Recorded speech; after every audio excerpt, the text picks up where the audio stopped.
नमस्कार दोस्तों, आप सभी का एक बार फिर से स्वागत है सामर्थ्य एकेडमी के इस ई लर्निंग प्लेटफॉर्म में। जैसा कि आप सभी को पता है, हम लोग लोकगीतों को पढ़ रहे थे और आज लोकगीतों की कड़ी में अगला आज हम लोग देखने वाले हैं छत्तीसगढ़ में फेमस पंडवानी, सुआ, गौरा गौरी, पंथी, नचौनी और बांस गीत से पूछे जाने वाले प्रश्नों को, और यहाँ से जो प्रश्न बनते हैं जो आपके एग्जाम के पॉइंट ऑफ व्यू से सबसे इम्पॉर्टेंट है, उसी पर हम चर्चा करेंगे और उसी को हम लोग पढ़ेंगे। आपको अनदर चीज़ें जो आपके एग्जाम के लिए इंपॉर्टेंट नहीं है उस पर हम लोग बात नहीं करेंगे। आज हम लोग देखेंगे भैया पंडवानी। अगर आप सब हमारे साथ आज पहली बार जुड़ रहे तो आपको कुछ नहीं करना है, हमारे इस यूट्यूब प्लेटफॉर्म को सब्सक्राइब करना है, बेल आइकन को आपको प्रेस करना है, इसके साथ साथ आपको लाइक, कमेंट और शेयर करना नहीं भूलना है। तो ज़्यादा से ज़्यादा आप शेयर कर दीजिए। तो चलिए आज की सेशन को हम स्टार्ट करते हैं और देखते हैं पंडवानी के बारे में। तो चलिए सबसे पहले हम लोग हेडिंग डालेंगे सब के सब। चलो सबके सब लिखना स्टार्ट करो। ऑफलाइन में भी आप सबको लिखना है भैया। पंडवानी ये है क्या वास्तव में? अगर हम बात करें पंडवानी की तो आपने महाभारत का जो कथा आपने सुना होगा, महाभारत की जो कथा है वो जो आपने सुना है, जो श्रवणपान आपने किया है, उस महाभारत की कथा का हमारे छत्तीसगढ़ के अंचल में हमारे आंचलिक तौर पर इसका जो रूपांतरण किया गया है, जो इसको गाया जाता है हमारे अंचल में अपने अनुसार, इसी को हम लोग कहते हैं पंडवानी। क्या कहते हैं? पंडवानी। पंडवानी शब्द वास्तव में अगर आप देखेंगे तो किससे बना हुआ है? पंडवानी शब्द वास्तव में बना हुआ है भैया महाभारत में जो पांडव निवास करते थे, जो पांडव आप जानते हो है ना, आपने सुना होगा 5 पांडव, उन्हीं के नाम से बना हुआ है पंडवानी। उन्हीं की जीवन गाथा पर आधारित चीज़ों को इसमें बताया जाता है, लोगों को सुनाया जाता है। पंडवानी आपने देखा ही होगा, आपने सुना ही होगा। हमारे यहाँ तीजन बाई जी का नाम जैसे ही पंडवानी कहते हैं सबके जहन में उतर आता है। तो याद रखिएगा पंडवानी के बारे में सबसे पहला पॉइंट, सबसे इंपॉर्टेंट पॉइंट आपको जो लिखना स्टार्ट करना है। चलिए मैं आपको बता रहा हूं, सबसे पहला पॉइंट आपको लिखना है महाभारत का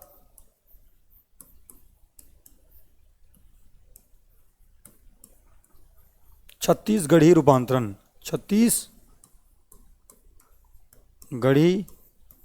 रूपांतरण, छत्तीसगढ़ी रूपांतरण है भैया, याद रखना है। क्या याद रखिएगा? पंडवानी। पंडवानी जो है महाभारत का छत्तीसगढ़ी रूपांतरण है। इसको अपनी भाषा में अपने तौर पर इसको गाया जाता है। अब इसको गाया जाता है और ये छत्तीसगढ़ी रूपांतरण है तो किसी ने इसको पहले उसको लय, इसको सुर, इसको लयबद्ध, इसको दोहा चौपाई में बांधने का काम किया होगा। किसी ने तो इसको पहले बार बनाया होगा, तो वो व्यक्ति का नाम पूछा जाएगा आपको याद रखना है। सबल सिंह चौहान ने इसको दोहा एवं चौपाई में बांधने का काम किया है। किसने? सबल सिंह चौहान। दूसरा पॉइंट लिखेंगे सबल सिंह चौहान। सबल सिंह चौहान ने इसे दोहा और चौपाई बद्ध किया है। चौपाई बद्ध किया है। दोहा और चौपाई में इसको बांधने का काम करने वाले व्यक्ति का नाम है सबल सिंह चौहान। नाम याद रखिएगा। पंडवानी पांडवों की जीवन गाथा को जो कि महाभारत से संबंधित है, उसी को छत्तीसगढ़ी में हमारे यहाँ रूपांतरित करके गाया जाता है। याद रखना है, इसको दोहा और चौपाई में बद्ध करने वाले, लिखने वाले व्यक्ति का नाम है सबल सिंह चौहान। क्या नाम है? सबल सिंह चौहान। याद रखना है। हमारे यहाँ जो ये पंडवानी गाई जाती है, इस पंडवानी की 2 शाखा प्रसिद्ध है। कितनी शाखा? 2 शाखाएं हमारे यहाँ इसकी प्रसिद्ध है भैया, 2 शाखाएं। याद रखना है, एक को कहते हैं कपालिक, एक को कहते हैं वेदमती। एक को कपालिक और एक को कहते हैं वेदमती। वेदमती याद रखना। और एक को कहा जाता है कापालिक। क्या कहते हैं? कापालिक। अभी मैं बताऊंगा क्या कैसे होता है। याद रखना है, इसमें आपको इसकी 2 शाखाएं हैं। एक को कहा जाता है वेदमती, एक को कहा जाता है कापालिक। याद रखना है, पंडवानी के दौरान पंडवानी में जो पूरी बातें, पूरी कथाएं चलती हैं, इसमें नायक कौन है, नायिका कौन है, ये पूछा जाता है। तो याद रखना है आपको, इसमें नायक के तौर पर नायक के तौर पर आपको याद रखना है भीम का नाम। किसका नाम? भीम। ठीक है भैया, भीम का नाम याद रखना है। और नायिका कौन है? द्रौपदी। कौन है? द्रौपदी। याद रखना है भैया, भीम और द्रौपदी का नाम आपको याद रखना है इसमें नायक और नायिका के तौर पर। तो पंडवानी जो है छत्तीसगढ़ में महाभारत का छत्तीसगढ़ी रूपांतरण है। सबल सिंह चौहान ने इसको दोहा और चौपाई में चौपाईबद्ध करने का काम किया है। और आपको याद रखना है भैया, इसकी दो शाखाएं हैं, एक को कहा जाता है वेदमती, एक को कहते हैं कापालिक। और इस पंडवानी का जो छत्तीसगढ़ में छत्तीसगढ़ी आंचलन में जो हमारे यहाँ रूपांतरण किया गया है, इसके नायक के तौर पर भीम को माना जाता है, जबकि नायिका के तौर पर द्रौपदी जी को इसमें आपको याद रखना है। नायक भीम और द्रौपदी याद रखना है। नायिका के लिए इतनी बातों को आपको याद रखना है। इसके लिए याद रखना है कि जो हमारे यहाँ ये पंडवानी है, पंडवानी में जो भी व्यक्ति पंडवानी गायन करता है उस समय वाद्य यंत्र प्रयोग में आते हैं। एक सेकंड ना, ये जो हम शाखाएं लिखे हैं इसको थोड़ा सा मैं साइड कर रहा हूं ताकि मैं आपको और भी चीजें यहां पर बता सकूं। याद रखना है यहां पर वाद्य यंत्र। क्या वाद्य यंत्र? क्या क्या वाद्य यंत्र इसमें बजाए जाते हैं ये पूछा जाता है, इसलिए मैं आपको बता रहा हूं। वाद्य यंत्र में आपको याद रखना है सबसे पहले तंबूरा। क्या? तंबूरा। फिर क्या याद रखना है? करताल या खड़ताल। क्या? करताल या इसी को कहते हैं खड़ताल। क्या कहते हैं? खड़ताल। और एक होता है खंजरी। क्या होता है? खंजरी। ये तीन टाइप के वाद्य यंत्र आपको याद रखने हैं। किसके लिए? आपको याद रखना है पंडवानी के लिए। तो पंडवानी गायन के दौरान बताइए कौन कौन से वाद्य यंत्र बजाए जाते हैं। मुख्यतः आपको याद रखना है तंबूरा को, इसके साथ साथ करताल जिसको खड़ताल भी कहते हैं, और खंजरी भी आपको याद रखना है। नायक है भीम, नायिका है द्रौपदी, जबकि इसकी दो शाखाएं याद रखना है। एक को कहते हैं वेदमती, एक को कहते हैं कापालिक। वेदमती को लिखिएगा शास्त्र सम्मत। क्या लिखना है आपको? एक लाइन याद रखना है शास्त्र सम्मत। शास्त्र सम्मत जैसे महाभारत में बताया गया है वैसे ही एज इट इज उसको हमारे यहां रूपांतरित करके बैठ करके, खड़े होकर करके नहीं, बैठ करके यहां पर इसको क्या किया जाता है? यहां पर इसको आप सभी को सुनाया जाता है पंडवानी के तौर पर। जबकि इसमें थोड़ा सा क्या होता है, हाव भाव में चेंज किया जाता है कापालिक शैली में। याद रखना है आपको। किसके लिए? कापालिक शैली में। कापालिक शैली के दौरान जो वाचक परंपरा पर जो आधारित होता है, इस गायन के दौरान में क्या होता है, गायन के साथ साथ थोड़ा सा हाव भाव चेंज होता है, थोड़ा सा नृत्य भी किया जाता है। याद रखना है, ठीक है। तो यहां पर याद रखना है गायन के साथ साथ नृत्य भी होता है। गायन एवं नृत्य भी होता है हल्का सा, है ना। गायन एवं नृत्य भी होता है। आपने देखा होगा जब तीजन बाई जी पंडवानी सुनाती हैं तो वो खड़े होकर के एकदम, जब भीम की कथा सुनाती हैं तो भीम के बारे में जब बताती है तो ये दे भीम हाँ आवन लगे भैया, जब ऐसे करके वो गीत गाती हैं तो देखना ऐसे रौद्र से भर करके वो लोगों के बीच ऐसे चल चल करके लोगों को दिखाती है। तो याद रखना है यही वो कपालिक शैली है। जबकि बहुत सारे लोगों को आपने देखा होगा वो अपने स्थान पर बैठ करके क्या करते हैं, पंडवानी को सुनाते हैं, और पीछे पीछे एक व्यक्ति जो होता है उनकी बातों को दोहराने का काम करता है, और वही छत्तीसगढ़ में कहलाता है हुकारू देने वाला। और उस हुकारू देने वाले व्यक्ति को रागी कहा जाता है। क्या कहते हैं? रागी कहा जाता है। तो मुख्य गायक के साथ साथ सहयोगी होता है, इसमें याद रखना है। मुख्य गायक के साथ साथ मुख्य गायक के साथ साथ, है ना, जो पुनरावृत्ति करता है, जो बातों को दोहराता है, उसको क्या कहते हैं भैया? रागी। रागी की भूमिका भी होती है। रागी याद रखना, रागी की भूमिका भी इसमें इंपॉर्टेंट होती है। किसमें? पंडवानी में। तो पंडवानी के लिए आपको याद रखना है जो वेदमती है उसको कहते हैं शास्त्र सम्मत, और जो कापालिक है उसको कहते हैं भैया गायन एवं नृत्य दोनों किया जाता है। कापालिक के लिए आप जो नाम याद रखते हैं वो है तीजन बाई। कौन है? तीजन बाई जी को आपको अच्छे से याद रखना है। छत्तीसगढ़ में तीजन बाई जी का नाम किसी भी व्यक्ति को याद होना चाहिए। छत्तीसगढ़ की एकमात्र हस्ती हैं जिनको हमारे यहाँ पद्मश्री और पद्म भूषण और पद्म विभूषण तीनों से नवाजा गया है। तीजन बाई जी, तीजन बाई जी को आपको याद रखना है। जब भी आपको कोई पूछे तो इनका नाम तुरंत आपको याद रखना चाहिए।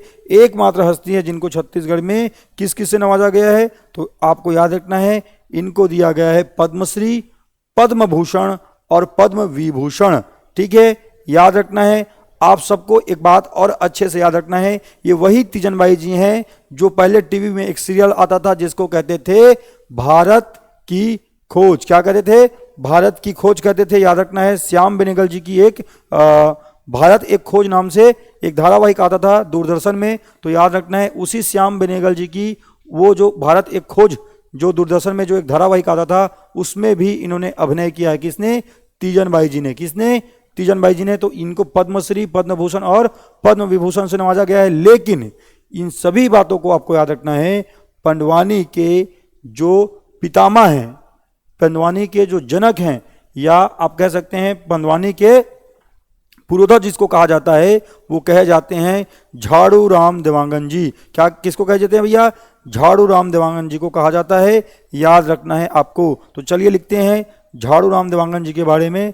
क्या है अगला पॉइंट? लिखते हैं पंडवानी के पिता,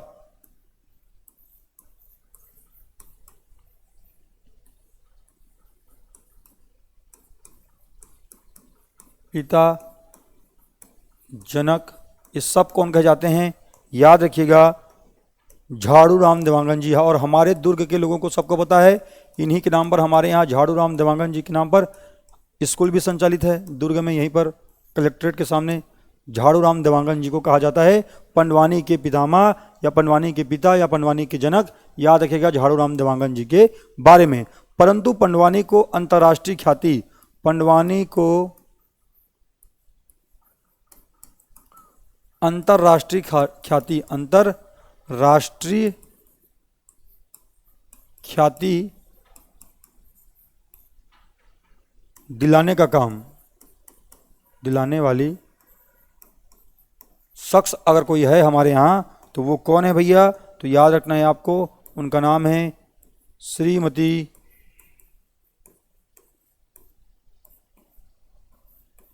तीजन बाई जी। ठीक है, याद रखना है इनकी जनजाति को। अगर ये कौन सी जनजाति से संबंधित है? पारधी जनजाति से संबंधित है। किससे? पारधी जनजाति से। याद रखिएगा तीजन बाई जी के बारे में किस जनजाति से संबंधित है आपको प्रश्न पूछेंगे। आपको याद रखना है इनका जो आपसे पूछा जाएगा वो है कि इनको दिया गया है कब, सॉरी, इनके जो जनजाति है वो क्या है? पारधी। ये आपको याद रखना है। क्या? पारधी। आप याद रखेंगे पंडवानी के पिता झाड़ू राम देवांगन, पंडवानी के अंतर्राष्ट्रीय ख्याति दिलाने वाली हमारे यहाँ की शख्स कौन है? तीजन बाई जी हैं। याद रखना है पारधी जनजाति से संबंधित है। इन्होंने जो पंडवानी गायन की जो शैली है अपने नाना ब्रिजलाल पारधी से सीखा है। किससे? अपने नाना। याद रखना है अपने नाना ब्रिजलाल पारधी से, ब्रिजलाल पारधी से इन्होंने पंडवानी गायन की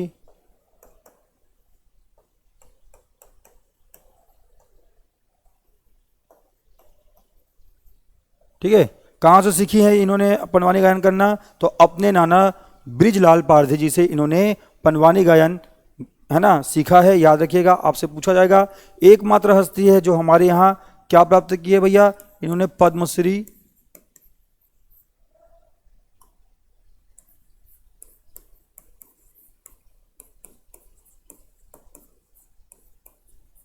पद्म भूषण और पद्म विभूषण। चलिए आप सभी के लिए ये प्रश्न है, आपको ये कमेंट करके बताना है कि इनको कब कब ये तीनों अवार्ड दिए गए थे। आपको कमेंट बॉक्स में कमेंट करके बताना है। चलिए मैं 2 को लिख देता हूँ, इसको लिख देता हूँ 2003 में और ये है 2019 में। नहीं तो कई लोगों को लगता है सर को ही नहीं आता है क्या, पूछ दे रहे हैं।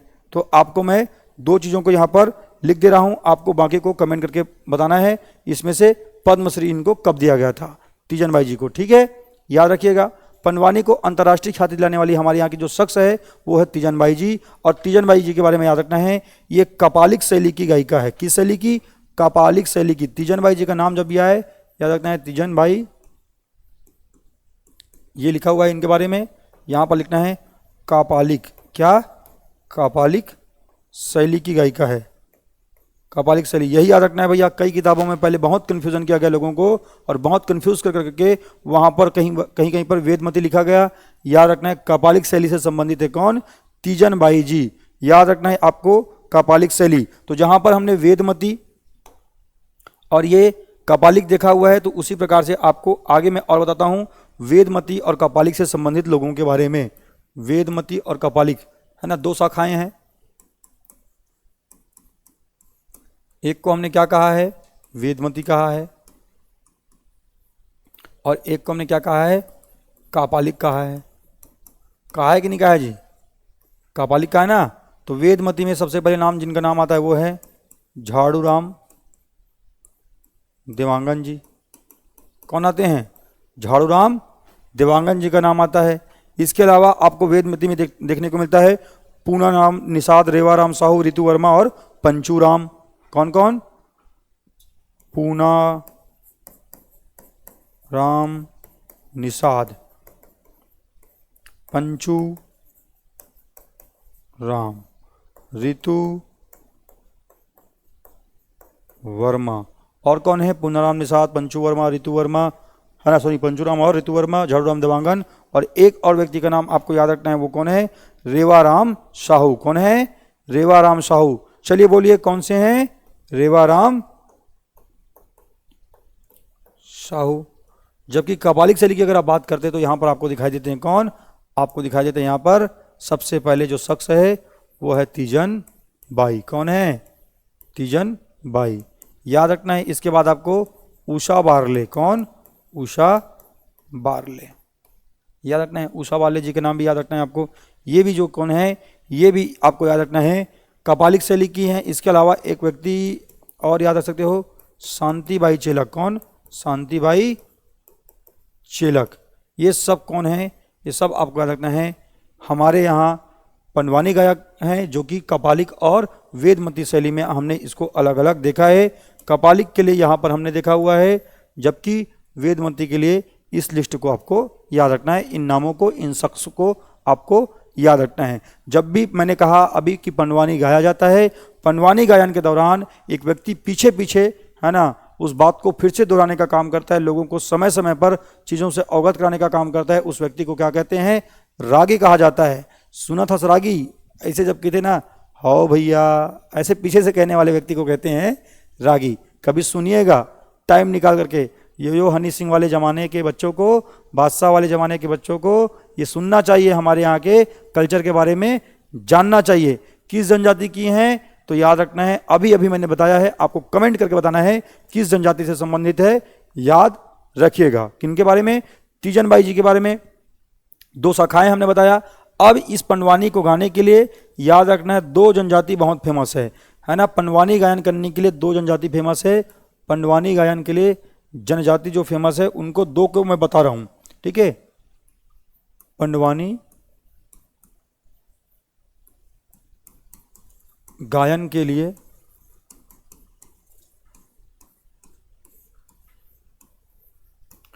प्रसिद्ध जनजाति, ठीक है। याद रखना है प्रसिद्ध जनजाति कौन कौन सा है। तो सबसे पहले आपको याद रखना है क्या है पंडवानी गायन के लिए, तो याद रखना है एक है प्रधान, क्या, प्रधान, और एक को कहते हैं क्या, देवार। क्या कहते हैं, देवार। जब प्रधान जनजाति के लोग पंडवानी गायन करते हैं तो जो वाद्य यंत्र बजाते हैं, वाद्य यंत्र, उसको कहते हैं क्या, है ना, किंगरी। क्या कहते हैं, किंगरी। क्या कहते हैं, किंगरी। जबकि याद रखना है देवार जाति के लोग जो बजाते हैं उसको कहते हैं रुंझू। क्या कहते हैं, रुंझू। तो रुंझू नामक वाद्य यंत्र कौन से जनजाति के लोग पंडवानी गायन के दौरान बजाते हैं, तो याद रखिएगा यहाँ पर जो देवार होते हैं वो क्या बजाते हैं, देवार बजाते हैं, रुंझू क्या बजाते हैं, रुंझू। जबकि प्रधान जनजाति के लोग किंकनी या किंगरी, क्या किंकनी भी कहते हैं, इसी को ना कई जगह किंकनी भी कहते हैं, किंकनी, किंकनी नामक वाद्य यंत्र बजाने का काम करते हैं कौन, पंडवानी गायन के दौरान प्रधान जनजाति के लोग और देवार जनजाति के लोग। सबल सिंह चौहान ने इसको दोहा और चौपाई में चौपाईबद्ध किया। भीम इसके नायक हैं। नायिका के तौर पर आप लोग देखते हो किसको, द्रौपदी को, और यहाँ पर आप देखते हो इसके पितामह के रूप में पंडवानी के हमारे यहाँ झाड़ूराम देवांगन जी को। साथ ही आपने देखा है अंतर्राष्ट्रीय ख्याति देने का काम तीजन बाई जी ने किया है जो कि कपालिक शैली से संबंधित है। उनको पद्मश्री, पद्म भूषण और पद्म विभूषण तीनों ही सम्मान मिल चुका है। श्याम बेनेगल जी की, इस बात को मैंने लिखवाया नहीं है, यहीं पर आप लोग लिख लीजिए। श्याम बेनेगल की धारावाहिक दूरदर्शन में आने वाली भारत एक खोज, भारत एक खोज, बहुत बढ़िया सीरियल हुआ करता था पहले, भारत एक खोज नामक धारावाहिक में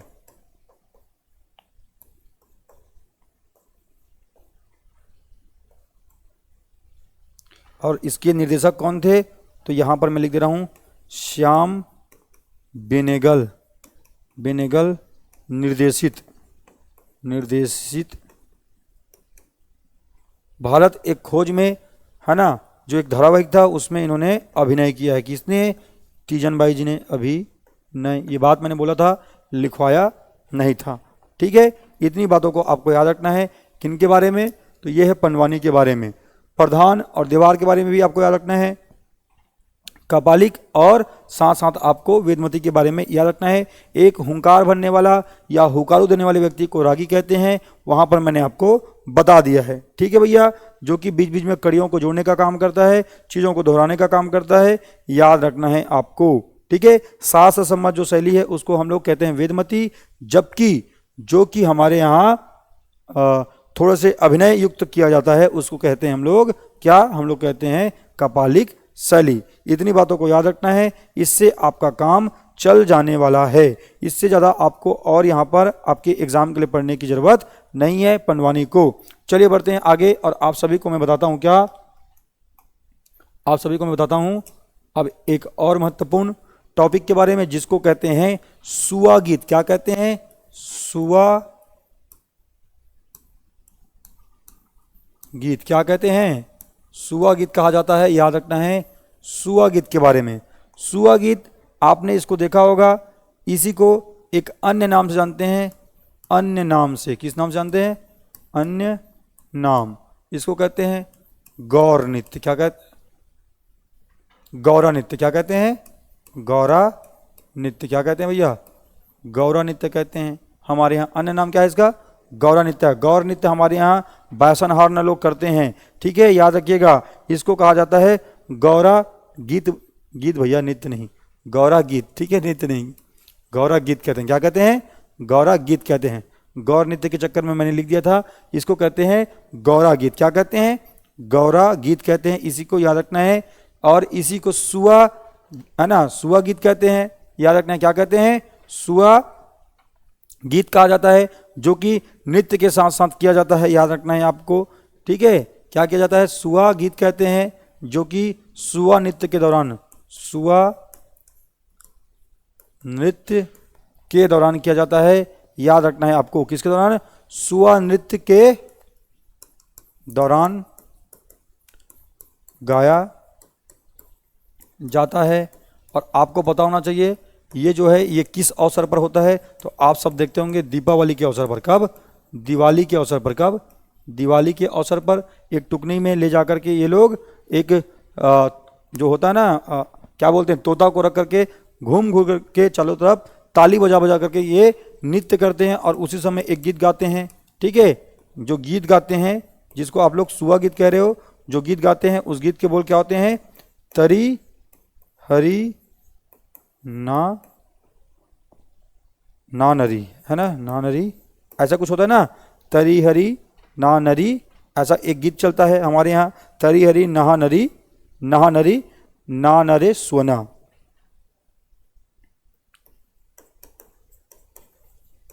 ना अरे सुवना। यहाँ पे सोना का मतलब क्या होता है? सोना का मतलब होता है तोता। क्या होता है? तोता। याद रखिएगा, एक टुकनी में रख दिए रहते हैं और चारों तरफ ताली बजा बजा करके घूम घूम करके क्या करते हैं? इसमें नृत्य करते हैं और साथ ही साथ ये गीत गाते हैं। ठीक है, याद रखिएगा इस गीत को। और याद रखना है वो जो सुआ जो है, सुआ का जो प्रतीक जो जिसको टुकनी में रख करके लाते हैं, आपने देखा होगा इस प्रकार से एक टुकनी में ऐसे आते हैं और यहाँ पर ये लोग आप देखेंगे, यहाँ पर समझना है ना, पिकासो वाला पेंटिंग है अब वही उस दिन वाली बात बता रहा हूँ, ठीक है। ऐसा, तो यहाँ पर दो ठोक ऐसे सुआ रहते हैं, तो सुआ रहते हैं तो इनका रेड वाला ऐसा याद रखना है ऐसे। तो ये जो दो ठोक रहते हैं इसमें एक को कहते हैं शिव जी का प्रतीक, क्या कहते हैं, शिव, और एक जो है माता गौरी का प्रतीक है, ऐसा माना जाता है, माता गौरी अर्थात पार्वती जी, याद रखना है। और ये गीत गाते हैं तरी हरी नहा नरी ना नरे सुवना, ऐसा गीत गाते हैं।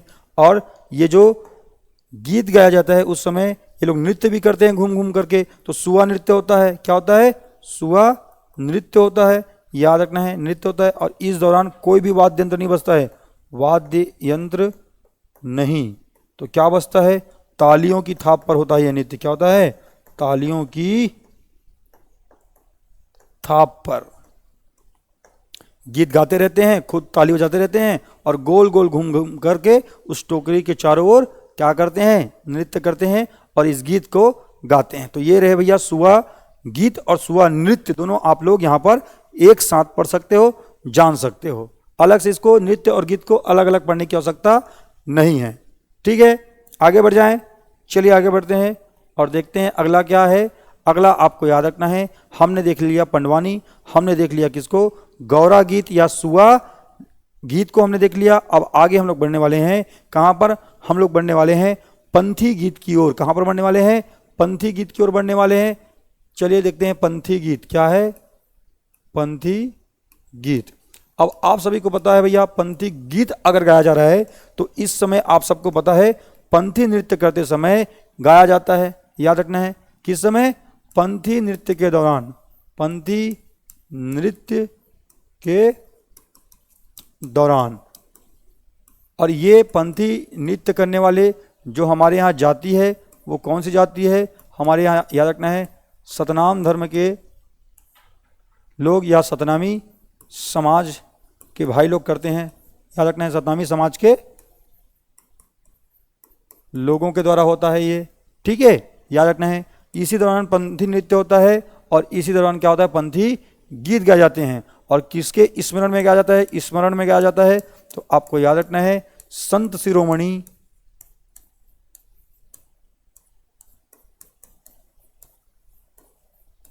गुरु घासी दास जी के स्मरण में गाया जाता है। और याद रखना है संत शिरोमणि गुरु घासीदास जी के बारे में आपको याद रखना है, इन्होंने कहा था मनखे मनखे एक समान, किसी के साथ छुआछूत है ना नहीं करना है, सबको एक समान समझना है। ऐसे कहने वाले हमारे यहाँ समाज सुधारक जो पैदा हुए उनको कहते हैं संत शिरोमणि गुरु घासीदास जी। 18 दिसंबर को इनकी जयंती होती है और आप सभी को पता है इनका जन्म स्थान बलौदा बाजार जिले उर्फ गुरु घासीदास धाम जिला में कहाँ पर हुआ था, तो आप सभी को बताना है। तो जहाँ पर जैत खाम है उस जगह का नाम आप सभी को कमेंट बॉक्स में कमेंट करके बताना है, वो स्थान कौन सा है आपको बताना है। पिताजी कौन थे, मांगू माता अमरावती के यहाँ इनका जन्म हुआ था, ठीक है। चलिए आगे बढ़ते हैं, पंथी गीत के बारे में हम लोग देख रहे थे। पंथी गीत के लिए याद रखना है यहाँ पर जो वाद्य यंत्र प्रयोग में आते हैं, वाद्य यंत्र, तो आपने देखा होगा यहाँ पर जो वाद्य यंत्र प्रयोग में आते हैं उसके लिए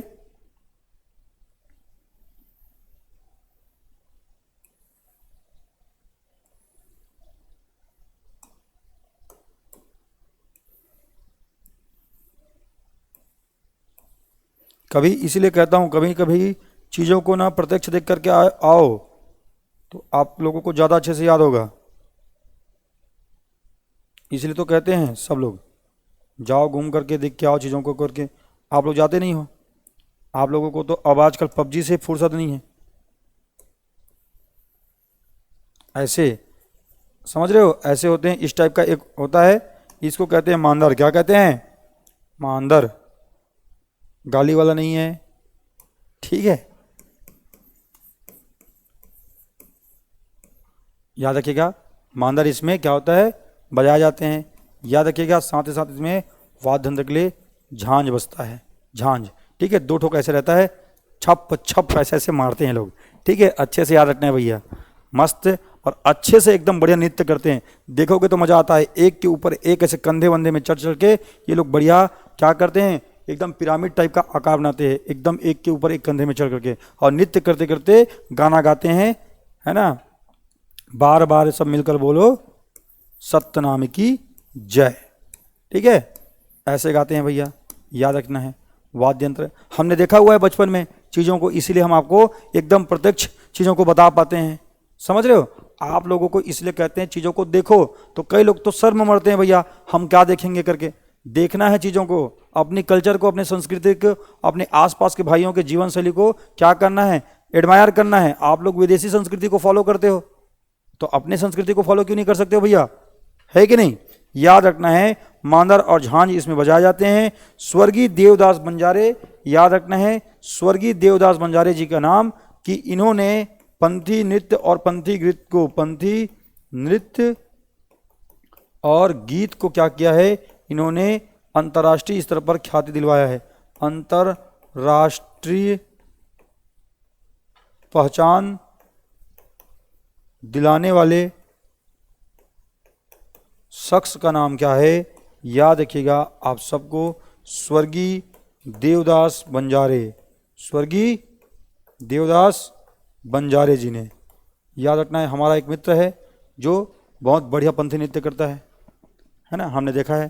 ठीक है, पंथी नृत्य और गीत को अंतर्राष्ट्रीय पहचान दिलाने वाले व्यक्ति का नाम है स्वर्गीय देवदास बंजारे। इसके अलावा हमारे यहाँ एक पद्मश्री हैं, पद्मश्री, उनका नाम है राधे श्याम, हमारे भिलाई की हैं बार्ले जी, राधे श्याम बार्ले जी। इन्होंने भी हमारे यहाँ बहुत योगदान दिया है, किसके लिए, पंथी नृत्य और गीत के लिए। आपको बताना है इनको पद्मश्री कब मिला था, ये आपके लिए प्रश्न है, इसको कमेंट बॉक्स में कमेंट करके बताना है। ठीक है, ये रहा पंथी गीत। क्या रहा, पंथी गीत। याद रखना है स्वर्गीय देवदास बंजारे ने अंतर्राष्ट्रीय स्तर पर ख्याति दिलाने का काम किया है, इस बात को आपको अच्छे से याद रखना है। आगे बढ़ेंगे और अब हम लोग पहुंचेंगे कहां पर, गौरा गौरी गीत। और साथ ही साथ आपको मैं बताऊंगा हमारे यहाँ के जो श्रृंगार रस से में जो हमारे यहाँ करुण और वेदना से जो ओत प्रोत होता है, उस ओर हम लोग बढ़ेंगे। अभी हम लोगों ने पिछले क्लास में दरिया चंदेनी वंदेनी गायन हमने पढ़ा हुआ है। आज हम लोगों ने पंडवानी को देखा, पंडवानी के साथ साथ सुआ को देखा, सुआ के साथ साथ हमने पंथी को देखा। ये सब हम लोग देखते आ रहे हैं ना, पंडवानी, सुआ, पंथी। अब हम लोग क्या देखने वाले हैं, अब हम लोग देखने वाले हैं भैया यहाँ पर गौरा गौरी गीत। क्या देखने वाले हैं, गौरा गौरी गीत, गौरा गौरी गीत। ये भी मैंने आपको पहले पढ़ाया हुआ है। आपको मैंने बताया गौरा गौरी गीत जो है दीपावली प्रारंभ होने के 5-7 दिन पहले हमारे यहाँ गौरा गौरी गीत गाने की परंपरा है। जनजाति आपको याद रखना है, इसके लिए जनजाति की, जनजाति में ये फेमस है, गोंड जनजाति में। किसमें, गोंड जनजाति में फेमस है। क्या होता है इसमें, दिवाली या दीपावली के 5-7 दिन पहले, दिवाली के 5-7 दिन पहले गौरा गौरी पर्व को सेलिब्रेट किया जाता है। इसी दौरान गौरा गौरी गीत गाया जाता है। क्या गाया जाता है, गौरा गौरी गीत गाए जाते हैं। और यहाँ पर गौरा गौरी का मतलब क्या होता है, गौरा का मतलब है शिव जी, क्या है, शिव जी, और गौरी का मतलब है पार्वती। और यहीं पर यहाँ पर इस पर्व के दौरान इनका विवाह संपन्न कराया जाता है। क्या किया जाता है, विवाह संपन्न कराया जाता है। और जब विवाह संपन्न कराया जाता है तो पहले तो शुरुआती दिनों में इनको जगाने का काम करते हैं, गौरा जागे मोर गौरी जागे, है ना, ऐसा गीत गाते हैं, आपने सुना होगा। तो ये बस ये वही गीत है, गौरा गौरी गीत इसको कहा जाता है। ठीक है, इतना आपके लिए जरूरी है और इससे ज़्यादा आपको पढ़ने की आवश्यकता नहीं है। गौरा गौरी गीत को जो आपके काम की चीज़ें हैं मैं आपको बताते हुए चल रहा हूँ। ठीक है, अच्छे से आपको याद रखना है गौरा गौरी गीत के बारे में। अगर कोई आपसे पूछे तो आपके लिए इतना काम का चीज़ है, आप इतना याद रखेंगे गौरा गौरी गीत के बारे में। शिव पार्वती की प्रतिमा स्थापित करके विवाह रस्म पूरा किया जाता है गोंड समुदाय के द्वारा दिवाली के अवसर पर या दिवाली से 5-7 दिन पहले। इस पर्व के दौरान आपको ये चीज़ें दिखाई पड़ती है, इतना आपको याद रखना है। अखरा गीत क्या होता है, करैया गीत क्या होता है, ये सब गीत को आपको अभी याद रखने की जरूरत नहीं है। आपको जितना मैं बता रहा हूँ वो आपके लिए, है ना, IMP है, उतना ही आपको पढ़ना है। आपके एग्जाम के लिए इतना भी मोर देन इनफ होने वाला है। आगे देखेंगे, आगे हम लोग देखेंगे करुणा और वेदना पर आधारित प्रमुख गीतें। तो 2 गीतों को याद रखना है, करुणा और वेदना पर आधारित, करुणा और वेदना पर आधारित हमको देखना है। तो सबसे पहले यहां पर मैं बता देता हूं भैया, बांस गीत। क्या? बांस गीत आपको याद रखना है। क्या याद रखना है? बांस गीत। बांस गीत हमारे यहां आपको याद रखना है। बांस गीत जो गाया जाता है तो ये कौन गाते हैं? तो आपको पता होना चाहिए, हमारे यहां राउत जाति के भाई लोग गाते हैं। क्या? बांस गीत। हमारे यहां कौन गाते हैं बांस गीत? राउत जाति के भाई लोग गाते हैं भैया, याद रखना है। बांस गीत को राउत जाति के द्वारा गाया जाता है, इस बात को याद रखना है। ये एक प्रकार का प्रणय गीत का दूसरा है ना, एक प्रमुख लोकगीत है, याद रखना है आपको, जिसको दुखों के अवसर पर गाया जाता है। किसके अवसर पर गाया जाता है? दुख के अवसर पर। इस बात को अच्छे से याद रखना है, दुख के अवसर पर। दुख के अवसर पर गाया जाता है। अवसर, दुख के अवसर पर गाया जाता है। ठीक है। इसमें जो वाद्य यंत्र प्रयोग में आता है, वाद्य यंत्र ना, देखो एक तो होगा बांसुरी। आपने देखा होगा बांसुरी, आपने देखा होगा अच्छे से, एक बार अगर नहीं देखा तो आप लोग देख लीजिए। ऐसे छोटा सा एक बांस से बना हुआ एक वाद्य यंत्र होता है, जिसमें ऐसे छोटे छोटे वायु जाने के लिए ऐसे है ना छेद दिए रहते हैं। वहां से यहां पर इधर ऐसे बजाने के लिए, फिर ऐसे बजाते हैं। तो आपने देखा होगा श्री कृष्ण जी बांसुरी बजाते हैं, तो ये बांसुरी होता है। अब इसी को मान ले ऐसा बना दिया गया है। मान लेते हैं भैया, मानने में क्या जा रहा है हमारा, ऐसे बना दिया गया है, ऐसे। ये भी ऐसा है, थोड़ा सा इसमें मोटा स्वर निकलता है, इसमें पतले स्वर निकलते हैं, पतले स्वर निकलते हैं ना, इसमें मोटा स्वर निकलता है, मोटा स्वर निकलता है। और इसी को कई जगह पर मोहराली कह देते हैं। क्या कह देते हैं? मोहराली कह देते हैं, है ना, मोहराली कह देते हैं कई जगह पर इसी को। तो वाद्य यंत्र के तौर पर जो प्रयोग में आता है वो ये वाला है। क्या वाला है? ये नीचे वाला है। बांस गीत के दौरान जो बांस से बना हुआ जो वाद्य यंत्र प्रयोग में आता है, इसी को मोहराली कह देते हैं कई जगह पर। लेकिन जो मोहरी होता है वो विवाह के समय बजता है। मोहरी और मोहराली दोनों अलग चीजें हैं। ठीक है। मोहरी कुछ इस प्रकार से दिखाई देता है आपको,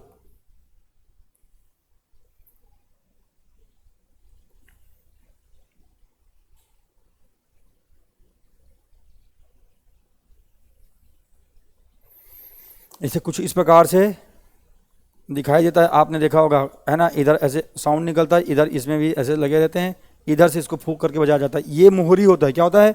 मोहरी होता है। विवाह के समय बजने वाला मोहरी होता है। विवाह के समय बजता है ये, विवाह के समय। और वो मोहराली कहलाता है। क्या कहलाता है? मोहराली कहलाता है। दोनों में डिफरेंस है, चीज़ों को एक ही नहीं समझ लेना है। ठीक है।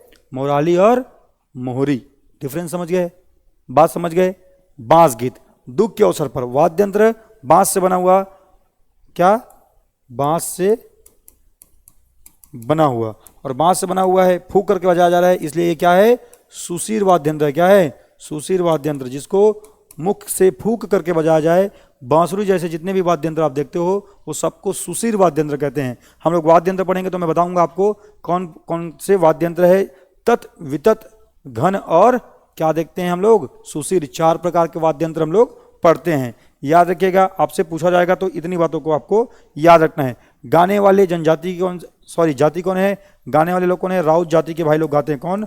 राउत जाति के द्वारा, राउत जाति के द्वारा गाया जाता है, गाया जाता है।